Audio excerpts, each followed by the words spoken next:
Hello, CNS 5890 Diagnosis, Treatment, and Psychopharmacology in Addictions students. This is Dr. Stephanie Robinson, and this video is going to uh, outline the syllabus and the course assignments for this semester. Let's jump into this.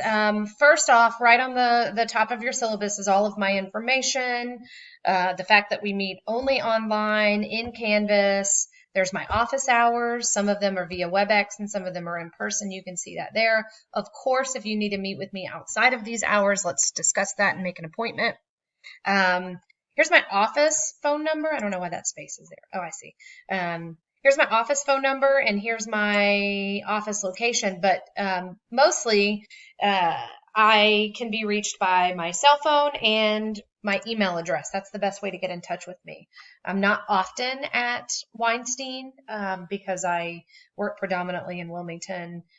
So best way to get in touch with me is through my cell phone or my UNCP email address. Here's the course description. This is an overview of what is going to happen in this course.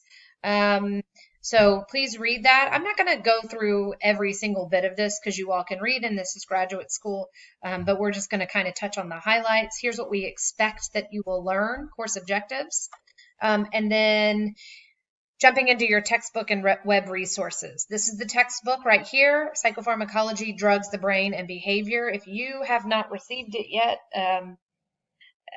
please get on that.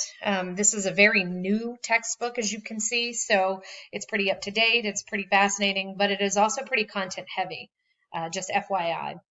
Here's some other resources here, IOC, SAMHSA, and ASAM criteria that we will be referencing.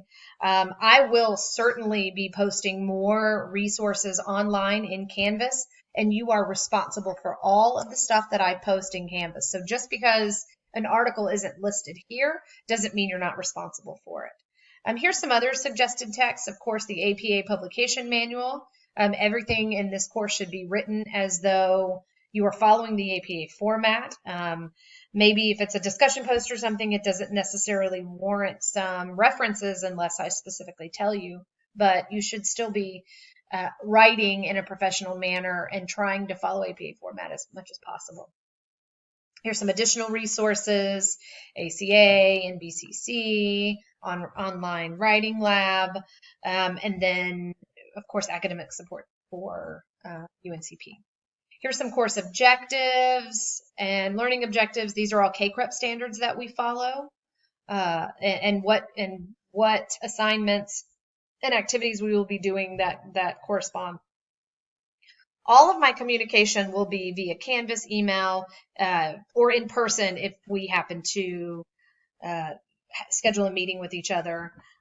So know that this will be communicated, that information will be communicated that way. It is your responsibility to log into Canvas and check your UNCP email every day, no exceptions. You cannot claim that you didn't know something if it's posted in Canvas or it was emailed to you. Okay. I'm just seeing something that I might have overlooked. Anyway, it's not that important. Attendance policy, it's online, so it's expected that you engage and you be present with every module and every week's assignment. You will see how we will sort of track each week's assignment. Essentially, your weekly assignments are not able to be submitted late. That would count as you being absent, but we'll go into that in a little bit. Confidentiality, of course, even though this is an online course, anything that's maybe shared in this course through a discussion post or reflections or whatnot need to sort of remain confidential. Plagiarism, please do your own work. You know we have plagiarism software that we use, so be mindful of that and do your own work. If you have any questions about how to make sure you are submitting your own work, please don't hesitate to ask. Late assignments. Again, your weekly modules are not accepted after the due date. If somehow you have some sort of catastrophic emergency, please let me know and we can talk about potentially making up the work, but that would be a case-by-case basis and only in the event of an emergency, but generally speaking, modules are not accepted late. If you find that toward the end of the semester you have a grade that is unfavorable to you, maybe you're missing a few points here or a few points there, and you have not submitted all of your modules, then I, I have no, there's nothing for us to do. You didn't do all of your work, and surprisingly, students ask often if they can make up work that they missed when they knew a due date, and my answer will always be no. So modules are not accepted after the due date. The other assignments that you have, the more larger assignments, if you submit those late, for any reason, you receive 5 points off a day for each day that it is late up to 1 week. And there no exceptions there. You know well in advance when assignments are due, and you know when to do them. Your work, excluding your sort of discussion posts in the modules, any major assignments need to be submitted through Canvas as a Microsoft Word file, not a PDF, in 12-point Times New Roman font, and again, file APA. Please do not upload your assignment as a PDF. Going on. Here's some more references, some more things that you can follow if you need assistance, ADA statement, if you need help with a disability or a difference, holidays, et cetera, et cetera. Let's keep going. Here's your grading scale. There's a total of 200 points that you can get in this course, and you can see the breakdown. Essentially, every 20 points, you go down a letter grade. It goes to C because if you get below a C, you're dismissed from the program. Everyone knows that if you get, your third C is a dismissal from the program as well. This class is not easy. I'm just going to put that out there, and I maybe should have said that from the beginning, but know that this course is not going to be easy. There's a ton of work to be done. There's a ton of content, but I'm assuming you all knew this when you signed up for a class called Diagnosis, Treatment, and Psychopharmacology and Addictions. Okay, jumping into the course requirements, your modules. You have a module every week, and each week those modules are worth 10 points each. They can consist of discussion posts, quizzes, and like I said, possibly even some reflections, but mostly discussion posts and quizzes.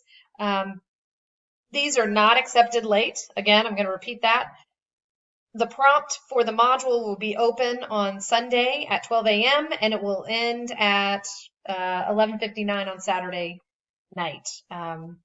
So know that Sundays will open it, Saturdays it'll be closed. It's up to you when you do it. And again, they are not accepted late. You're going to have 2 reaction papers over the course of this semester. They're worth 10 points each. They should follow APA formatting and be approximately 2 pages in length. They should not be less than 1 page. So they need to go 1 to 2 pages. Prompts for each will be provided in Canvas. So essentially, I'm going to say, what are your thoughts on this? How do you feel about this article? What do you feel about this video? They are reaction papers. I'm looking for how do you feel? What do you think about the content? Again, the prompts will be posted in Canvas in a timely manner for you to be able to respond to these. Your signature assignment. So this is a big major assignment that you're going to have that is due. That's required as part of this course. And it's an addiction treatment article review and handout. So there's a couple components to this, and I'm just going to kind of read it with you, and we can have more times where we go over this, or y'all can contact me and get more information. But essentially, you're going to research and write about one drug of abuse that we discussed in this course. So maybe your choice of a drug to research is going to be an opiate. You're just going to pick one substance. And you're going to sign up for that drug on, it's going to be uploaded. The drug sign-up sheet will be uploaded to Canvas. Each student will select the drug from the sign-up sheet they wish to report on. This is important. Once a drug is full, no more students may report on that drug. So essentially, I don't want 10 reports on opiates. So I'm going to make it so that not everyone can, you're going to have to pick a substance that you didn't potentially want to report on if you didn't get there first come, first serve kind of basis. The first 2 pages of this 3-page assignment should outline the substance, describe how the substance affects the brain to include neurotransmitters involved, and describe how an individual presents when using this That's a very bizarre sentence. When using and withdrawing from this substance. This section should also outline treatment approaches and medications used for treatment. The last page should be a creative one-page information sheet that summarizes the two previous pages. Think a handout you would give at a conference. So essentially, in this 3 pages, you're going to describe the substance, the effects on the brain, the effects on the body, talk about the neurotransmitters involved, describe what a person looks like when they are using and withdrawing for this substance, and then discuss treatment approaches and medications used for this substance. If you're doing opiates, then you may want to talk about, medication-assisted treatment. But again, this is for you to research. And then the very last page is just going to be a handout that your colleagues or your peers in your class can take as a handy dandy cheat sheet to use in their professional practice going forward. You need a minimum of 3 current peer-reviewed journal articles. If you do not know what a peer-reviewed journal article is at this point, reference your APA manual and certainly contact me and we can have a discussion about this. You need 3 current peer-reviewed journal articles for this assignment. And you should also reference the DSM and your textbook. That's 5 total, minimum of 5 total references. Your references should be on the back of your handout, so it's still only 3 pages, and a template and a rubric will be provided in Canvas. Okay, so because this is a heavy, heavy, heavy class, those are all of your assignments. Your modules are obviously the bulk of your grade. That's obviously the bulk of your grade. So modules are 150 points. The reaction papers are worth 20. That's 10 points apiece for 2 of them. And then your final or your signature assignment is the article review and handout. This should, this is going to require some research and reading from you all. Just being upfront about all this. All right, so here's the layout for each of the weeks.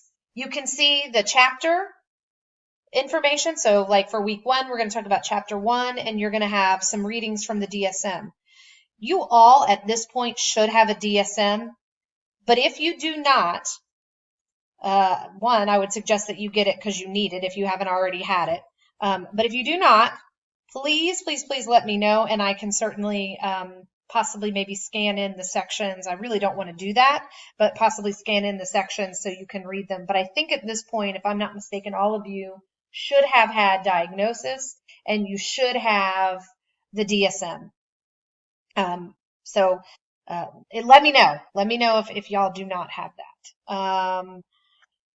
So again, just going forward, here's what we're talking about. Here's what this is the date you're going to be. This is the date your modules are due. This is the content here. This is the content. And of course, this is the week that they're due. Again, your assignments and your modules will be posted on Sunday, and then they are due by Saturday at 11:59. You can see here your article review is due at the very, very, very last finals week, and you can see here your last reaction paper is due on 11:30, and just scrolling up here, your first reaction paper is due on 8:31. This is the course. These are the assignments. Please don't hesitate to contact me if you have any questions about any of this. I say this all the time. Please, please, please, please, please contact me if you have any questions. I'd rather you contact me than flounder and not know the answer to something or how to do something. I try to make myself pretty available, so please use that. Okay, let me know if you have any questions about this.